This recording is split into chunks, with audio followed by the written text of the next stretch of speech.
탄두 하나에 8톤. 그 무게를 잠깐 상상해 보세요.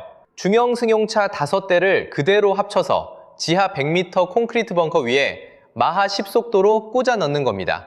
그것도 폭격기 없이 미사일 한 발로. 대한민국 군사력 이야기를 하면 대부분 수출 실적이나 방산 주가 이야기로 흐릅니다. 하지만 오늘 이 영상에서는 수출 실적보다 훨씬 더 무섭고 날카로운 것들을 들여다볼 겁니다. 러시아와 우크라이나의 전쟁이 세계에 다시 증명해버린 재래식 화력의 진실. 유럽 빅4 전차를 전부 합쳐도 절반에 불과한 한국의 전차 전력. 그리고 세계 어느 나라도 이런 식으로 만든 적 없는 8톤짜리 탄두미사일의 실체. 그뿐만 아닙니다. 2026년 3월 드디어 양산 1호기가 출고된 KF-21 보라매 전투기. 그리고 바다 깊은 곳에서 3주 이상 숨어서 탄도미사일을 쏘는 잠수함. 이 모든 것들이 결국 무엇을 위한 건지 오늘 영상의 마지막에서 그 답을 드리겠습니다. 전쟁을 위한 군대인지 아니면 전쟁이 절대 시작되지 않도록 막는 군대인지 끝까지 함께 해주세요. 먼저 많은 분들이 갖고 계신 인식에서 출발해 봅시다. 드론이 전장을 지배하고 AI가 전쟁을 관리하고 첨단 전자전이 총보다 무섭다는 이야기. 요즘 정말 많이 들립니다. 틀린 말이 아닙니다. 드론의 역할은 실제로 현대전에서 상당히 커졌으니까요. 그런데 러시아와 우크라이나가 2022년부터 지금까지 벌이고 있는 전쟁이 세계 군사 전문가들에게 내묵하게 증명해버린 진실이 하나 있습니다. 결국 전쟁은 땅에서 결판난다는 것입니다. 드론이 날아다니고 위성통신이 실시간으로 돌아가고 정밀 유도미사일이 수백 킬로미터 밖에 표적을 맞추는 그 전선에서 정작 전헌을 바꾸는 것은 무엇이었을까요? 전차였고 자주포였고 장갑차와 보병이었습니다. 오토바이와 버기카를 개조해서 전선에 나갔던 병사들 이야기를 들어보셨을 겁니다. 장갑이 없으니 드론 폭탄 하나, 포탄 파편 하나에 그대로 무너졌습니다. 임시방편으로는 전쟁에서 살아남을 수 없다는 것, 21세기 실전이 다시 한번 증명해버린 거예요. 이것이 오늘 이야기의 출발점입니다. 재래식 화력이 여전히 전쟁의 핵심이라면 대한민국은 지금 그 자리에서 어디에 서 있냐는 거지요. 여기서 구독과 좋아요, 알림 설정 부탁드립니다. 이런 깊이 있는 국방 콘텐츠를 앞으로도 꾸준히 만들어가는데 정말 큰 힘이 됩니다. 숫자로 가보겠습니다. 대한민국 육군이 운용하는 주력 전차 보유량은 약 2200대에서 2300대 사이입니다. K9 시리즈와 K2 흡표를 합친 숫자인데 이것만 들으면 감이 잘 안 오실 수 있어요. 그래서 비교 대상을 유럽으로 가져와 보겠습니다. 영국 챌린저 전차, 지금 약 200여 대 수준입니다. 독일 레오파르트는 300여 대, 프랑스 르클레르는 400여 대예요. 이탈리아 아리에테는 보유 수치는 200여 대이지만 실제로 가동 가능한 수준은 50대 정도에 불과하다는 게 냉혹한 현실입니다.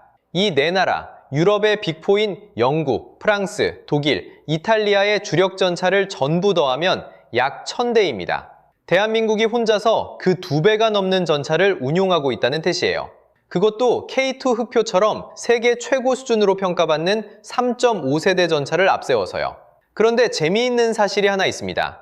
K2는 지금 워낙 수출 수요가 많아서 생산 라인 전체가 해외 수출 물량 처리에 집중되고 있을 정도입니다.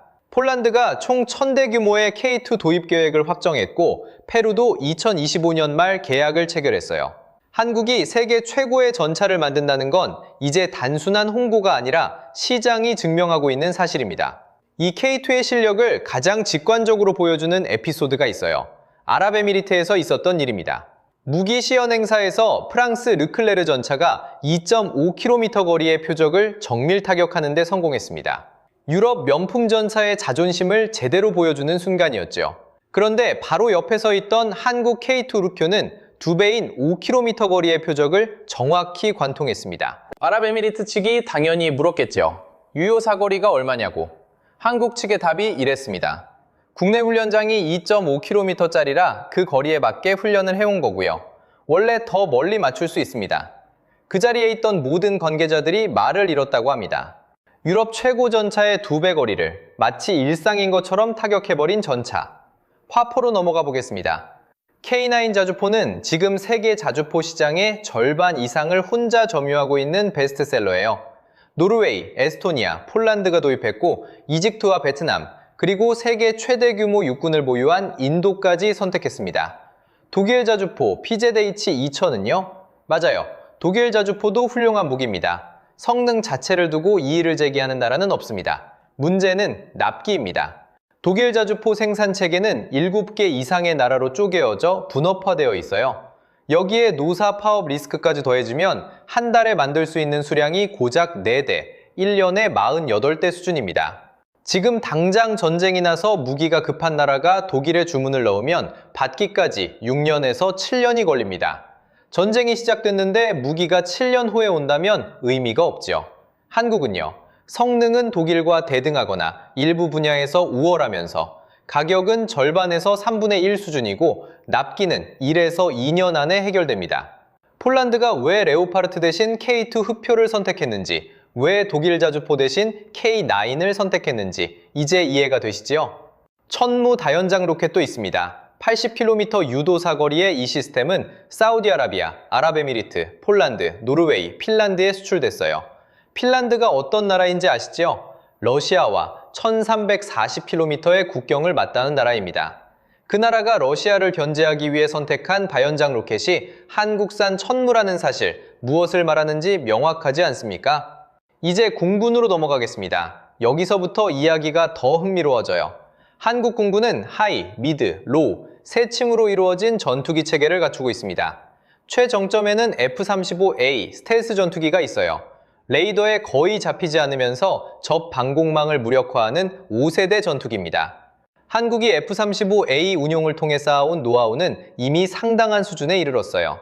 미드급에는 F-15K가 자리 잡고 있습니다. 항속거리와 무장 탑재량이 압도적이어서 장거리 정밀 타격 임무에서 독보적이에요.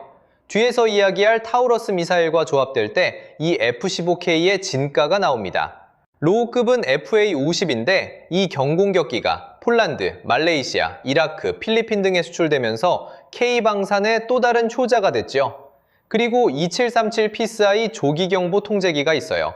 하늘에 떠서 수백 킬로미터 밖의 적 항공기와 미사일 움직임을 실시간으로 탐지하고 아군 전력을 통제하는 하늘의 지휘소입니다. 이 조기경보기 하나가 전쟁 초반 정보 우위를 얼마나 좌우하는지는 걸프전에서 이미 증명됐어요. 그런데 결정적인 것이 남아 있습니다. KF-21 보라매가 드디어 2026년 3월 25일 경남 사천에서 양산 1호기 출고식을 했습니다. 42개월, 1600여 회의 비행시험을 단 한 건의 사고 없이 완료하고 드디어 실전 배치를 향해 가고 있는 거예요. 4.5세대 전투기를 독자 기술로 만들어낸 나라는 세계에서 정말 손에 꼽습니다. 미국, 러시아, 유럽의 극히 일부, 그 좁은 문에 대한민국이 들어선 것입니다. 가격도 공개됐는데요. 블록일리 약 1200억 원 수준으로 물가 상승분을 감안하면 경쟁 기종 대비 상당한 가격 억제에 성공했다는 평가가 나옵니다. 앞으로 블록2, 블록3로 이어지는 성능 개량까지 더해지면 한국 공군의 전력 지형은 또 한 번 크게 달라질 거예요. 해군 이야기도 빼놓을 수 없습니다. 세종대왕급 이지스 구축함은 128개의 수직 발사체를 탑재하고 있어요. 대공, 대함, 순항미사일이 빽빽하게 들어찬 떠다니는 요새입니다. 여기에 정조대왕급 이지스 구축함이 더해졌습니다. 8200톤급인 이 함정은 탄도미사일을 요격하는 SM-3 미사일과 함께 한국형 현무 미사일까지 탑재할 수 있도록 설계됐어요. 바다 위에서 탄도미사일을 쏘는 이지스함, 적 입장에서는 이 배가 어디를 돌아다니는지 항상 추적하고 위협을 계산하고 방어 계획을 수정해야 합니다. 고정된 발사기지보다 움직이는 위협이 훨씬 더 대응하기 어렵다는 건 군사상식이에요. 한국 해군은 최근 원양작전이 가능한 기동함대사령부를 창설했습니다. 연근해를 지키는 수준을 넘어 대양으로 나가는 해군으로의 전환을 선언한 거예요. 잠수함 전력도 있습니다. 장영실함으로 대표되는 장보고3, 배치2 장수함은 AIP 연료전지와 리튬이온 배터리를 함께 적용해 최대 4주 이상의 수중작전이 가능합니다. 납축전지 대비 자망거리는 160%, 자망기간은 300% 늘어난 거예요. 현존 재래식 잠수함 중 최고 수준이라는 평가를 받고 있습니다. 그리고 이 잠수함은 수중발사 탄도미사일, 즉 SLBM을 발사할 수 있어요. 바다 깊은 곳에서 탄도미사일을 쏜다. 이것이 전략적으로 얼마나 강력한 억지력인지는 설명이 필요 없을 겁니다. 물론 한계도 있습니다. 재래식 디젤 잠수함은 아무리 리튬 배터리가 좋아도 핵추진 잠수함의 무제한 고속기동과는 차원이 다른 영역이에요. 핵추진 잠수함은 연료 교체 전까지 사실상 무제한으로 수중에서 빠르게 움직일 수 있습니다. 그래서 한국에서도 핵추진 잠수함 확보에 대한 논의가 계속되고 있는 거예요. 수중에서 항상 어딘가에 숨어있는 핵잠수함, 이것이야말로 가장 두려운 전략자산이거든요. 이제 오늘 이야기의 진짜 핵심으로 들어갑니다. 한국형 3축 체계입니다. 이름이 딱딱하게 느껴질 수 있는데 내용은 굉장히 날카롭습니다. 세 가지 축이 조합될 때 적 입장에서 어떤 상황이 펼쳐지는지를 생각해 보시면 이해가 빠를 거예요. 첫 번째 축은 킬체인입니다. 선제 타격이에요. 적이 미사일 발사 준비를 시작하는 징후가 포착되는 순간 발사 전에 먼저 타격합니다. 날아오는 걸 막는 것보다 날기 전에 없애버리는 것이 훨씬 확실한 방법이죠. 이 킬체인이 발동될 때 핵심 역할을 하는 무기 중 하나가 타우러스 미사일입니다. F-15K에서 발사되는 이 미사일은 사거리가 500km이고 창문 단위로 표적을 선택해 타격할 수 있는 정밀도를 갖추고 있어요. F-15K가 한국 본토에서 이륙해 타우러스를 발사합니다. 조종사는 위험 지역 밖에서 안전하게 임무를 마칩니다. 그리고 500km 밖의 지하시설, 이동식 발사대, 지휘소가 정밀하게 파괴됩니다. 두 번째 축은 한국형 미사일 방어, KAMD입니다. 혹시라도 킬체인이 빠르게 작동하지 못해 적 미사일이 발사됐다면 공중에서 요격합니다. 여기서 천공2 이야기를 꼭 드려야 해요. 2026년 3월 아랍에미리트에서 이란이 쏜 탄도미사일 공격이 있었습니다. 실전이었어요. 그 실전에 천공2 2개 포대가 투입됐고 발사한 요격미사일의 96%가 표적을 요격했습니다. 드론과 순항미사일 공격에는 100% 요격을 기록했고요. 이게 훈련장 수치가 아닙니다. 실제 전쟁에서 나온 숫자예요. 그리고 가격을 보면 천공2 포대는 3천억에서 4천억 원 수준입니다. 미국 패트리어트 포대의 약 3분의 1 수준이에요.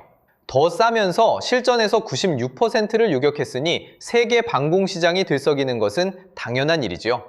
세 번째 축은 대량 응징 보복, KMPR입니다.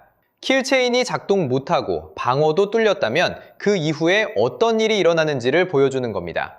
건드렸으면 반드시 대가를 치른다는 것. 그 수단이 현무5예요. 현무5. 이 미사일 이야기는 별도로 강조해드려야 합니다. 탄두 중량 8톤입니다. 중형 승용차 5대 무게를 표적에 꽂아 놓는다고 생각하시면 됩니다. 8톤 탄두 중 상당 부분은 관통용 쇳덩이이고 나머지가 폭약입니다. 이 구성이 무엇을 뚫기 위한 것인지는 명확합니다. 북한의 지하 벙커입니다. 현무5는 지하 100m 깊이의 콘크리트 벙커를 반통하도록 설계됐어요. 마하 10의 속도로 낙하하는 8톤짜리 쇳덩이가 땅을 뚫고 들어가며 만드는 충격파는 인공 지진입니다. 그 충격이 벙커 안까지 전달되고 이어서 폭약이 내부에서 폭발합니다. 지하 수십 미터, 수백 미터 깊이에 숨어있는 지휘부, 핵시설, 통신지휘소, 현무5는 이것들을 땅속에 그대로 생매장하도록 설계된 무기예요. 한국에는 B2나 B-52 같은 전략폭격기가 없습니다. 그래서 탄도미사일로 같은 효과를 내는 방법을 택한 거예요. 이 개념의 미사일을 실전 배치한 나라는 세계 어디에도 없습니다. 한 가지 더 짚고 넘어가야 할 것이 있습니다. 현무5는 8톤 탄두를 달았을 때 사거리가 약 300km입니다. 그런데 탄두를 1에서 2톤으로 줄이면 사거리가 3000km에서 최대 5500km까지 늘어납니다. 중국 전역이 사정권에 들어오는 거예요. 중국 관영 매체들이 현무5 공개 당시 굉장히 예민하게 반응한 이유가 바로 이겁니다. 이 세 가지 축이 조합되면 어떤 그림이 나오는지 정리해 드릴게요. 킬체인이 발동해 발사 전에 제거, 그게 안 되면 KAMD가 공중에서 요격, 그것도 뚫리면 KAMPR이 보복합니다. 적 입장에서 한국을 도발하는 건 이 세 겹의 벽을 뚫어야 한다는 뜻입니다. 그리고 그 벽을 뚫고도 한국의 보복에서 살아남아야 합니다. 그런데 솔직하게 이야기해야 할 것들도 있습니다. 아무리 훌륭한 무기 체계를 갖춰도 현실적인 과제는 존재하거든요. 첫 번째가 인구 절벽 문제입니다. 출산율 저하로 입대 가능한 젊은 남성의 숫자가 빠르게 줄어들고 있어요. 좋은 무기가 있어도 그걸 운용할 사람이 없으면 전력이 빠집니다. 이것은 5년 안에 해결할 수 있는 문제가 아니에요. 지금 태어나는 아이가 군인이 되려면 20년이 필요합니다. 가장 부조적이고 장기적인 과제예요. 두 번째는 기술 이해도의 격차 문제입니다. 최전선에서 싸우는 병사들이야 새 장비를 빠르게 익힙니다. 그런데 전략과 작전을 결정하는 최상위 지휘 계층이 드론, AI, 자율전투 체계를 전술교리 수준에서 얼마나 통합하고 있는지 이 부분이 보완이 필요한 지점입니다. 무기는 세계 최고 수준인데 그 무기를 어떻게 써야 최대 효과가 나는지를 이해하는 두뇌가 받쳐줘야 한다는 거죠. 이 두 가지 과제를 직시하지 않으면 군사력은 겉만 화려하고 속은 빈 껍데기가 될 수도 있습니다. 그래서 이 이야기를 빼놓지 않는 겁니다. 이제 진짜 질문을 던져봐야 할 시간이에요. 대한민국은 왜 이 모든 걸 만든 걸까요? 지도를 한번 보세요. 한국 주변에 미국, 중국, 러시아, 일본이 있습니다. 세계 분사력 1위에서 4위 사이를 왔다 갔다 하는 강대국들이 전부 옆에 있는 거예요. 이 환경에서 한국이 선택할 수 있는 전략은 두 가지였습니다. 강대국처럼 힘을 키워 공격적 외교를 펼치거나 아니면 건드리면 너무 아프다는 것을 알게 해서 아무도 건드리지 못하도록 만들거나 한국이 선택한 것은 두 번째입니다. 억지 전략, 고슴도치 전략이에요. 고슴도치를 생각해 보세요. 고슴도치는 절대 먼저 덤비지 않습니다. 그런데 어떤 맹수도 고슴도치를 쉽게 건드리지 못합니다. 건드리는 순간 온몸에 가시가 꽂힌다는 걸 알기 때문이에요. 현무 5가 있고 타우러스가 있고 천궁2가 있고 SLBA 잠수함이 있고 KF-21이 하반기 실전 배치를 앞두고 있는 이 나라를 건드렸을 때 감당해야 할 대가. 그 계산이 서는 순간 어떤 나라도 쉽게 총을 들지 못합니다. 전쟁을 막는 가장 강력한 방법이 역설적이지만 전쟁을 이길 수 있는 능력을 갖추는 것이에요. 그리고 지금 이 전략이 더욱 중요해진 이유가 있습니다. 세계 안보 위기의 축이 이동하고 있기 때문이에요. 유럽에서 시작된 분쟁의 불씨가 중동을 지나 동남아시아를 거쳐 동아시아, 대만 해협과 한반도 쪽으로 이동하고 있습니다. 세계 안보의 무게중심이 우리가 발을 딛고 서 있는 바로 이곳으로 오고 있는 거예요. 이 상황에서 강력한 억지력을 갖춘 한국의 군사력은 단순히 자국 방어를 넘어 지역 안정의 핵심 축이 됩니다. 한국이 흔들리면 동북아 전체 안보 구도가 흔들린다는 뜻이기도 하고요. 마지막으로 조금 더 먼 미래를 상상해 보겠습니다. 만약 한반도에 진짜 평화가 오고 통일이 이루어지는 그날을 생각해 보세요. 한반도 종단철도가 시베리아 횡단철도와 연결됩니다. 부산에서 기차를 타고 유럽까지 육로로 이어지는 세상이 열리는 거예요. 이게 낭만적 상상이 아닙니다. 지금 바다로 빙 돌아가는 컨테이너 물류가 유라시아 대륙을 곧게 관통하는 순간 세계 물류 지형 자체가 바뀝니다. 부산항이 그 육상 물류와 해상 물류가 만나는 환적 허브가 되어 북극 항로까지 더해지면 부산의 지리적 가치는 또 한 번 폭발적으로 커집니다. 이 미래를 실현하기 위한 단 하나의 전제 조건이 무엇인지 아시나요? 평화입니다.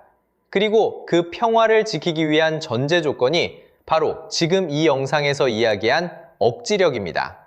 K2 흑표의 포구도, 현무호의 8톤 탄두도, 장영실함의 발사관도, 2026년 3월 출고된 KF-21 1호기도, 결국 이 모든 것들이 향하는 곳은 전쟁이 아닙니다.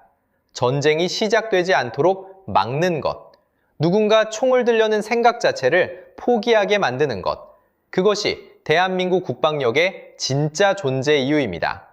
남을 침략하지 않되 건드리면 반드시 대가를 치르게 하는 나라, 그 가시를 무기라 부르지 않고 평화의 방패라 부르는 나라, 그게 대한민국입니다. 오늘 이야기를 들으시고 여러분은 어떤 생각이 드셨나요? 저는 한 가지 질문을 드리고 싶어요. 지금 한국이 이 방향, 즉 공격하지 않지만 건드리면 반드시 응징하는 고슴도치 전략을 계속 유지하는 게 맞는다고 보시나요? 아니면 핵추진 잠수함이나 독자 핵 억지력까지 더 강하게 나아가야 한다고 보시나요? 여러분의 생각이 궁금합니다. 댓글로 꼭 남겨주세요. 제가 다음 영상 방향을 잡는데 정말 큰 참고가 됩니다. 그리고 다음에 다뤄줬으면 하는 국방 소재가 있으시면 댓글로 추천해주세요. 핵 추진 잠수함, 한국 방산의 차기 목표, 한반도 통일 시나리오, 어떤 소재든 환영합니다. 구독과 좋아요, 알림 설정까지 눌러주시면 저에게 정말 큰 힘이 됩니다. 오늘도 끝까지 함께 해주셔서 고맙습니다.